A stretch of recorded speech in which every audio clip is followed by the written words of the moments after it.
AP Krishna జిల్లా మచిలీపట్నంలోని సర్వజన ప్రభుత్వ ఆసుపత్రిలో ఇంజెక్షన్ వికటించి 7 చిన్నారులు అస్వస్థతకు గురయ్యారు. పిల్లల విభాగంలోనే మొత్తం 15 మంది చికిత్స పొందుతున్నారు.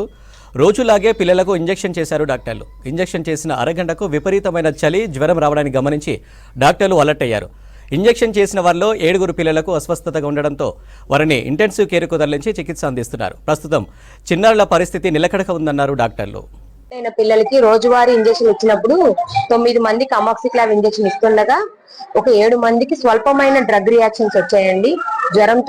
జ్వరము 1 లేదా 2 ఒక వాంతి అలా వచ్చింది. వెంటనే డ్యూటీలో ఉన్న డాక్టర్లు ఇద్దరు అప్రమత్తమై వెంటనే వాళ్ళకి తగిన వైద్యం అందించారు. డ్యూటీలో ఉన్న డాక్టర్లు కాకుండా ఈ విషయం తెలియగానే మిగతా మొత్తం డిపార్ట్మెంట్ లో పీడియాట్రిక్స్ విభాగంలో పనిచేసే అందరు డాక్టర్లు వచ్చి పిల్లల్ని పర్యవేక్షించి వాళ్ళని కొద్దిసేపు మానిటర్ చేసి తగిన వైద్యం అందించి పిల్లలందరూ సురక్షితంగా ఉన్నారని తెలిసిన తర్వాతే డ్యూటీ దిగారండి.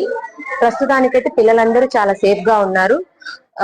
ఏ డ్రగ్ వల్ల అయితే ఈ రియాక్షన్ వచ్చిందని మేము అనుకుంటున్నామో ఆ డ్రగ్ అన్ని వెనక్కి పంపిస్తున్నాం.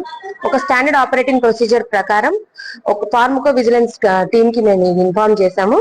ఈ డ్రగ్ రియాక్షన్ నుంచి కూడా మేము హైయర్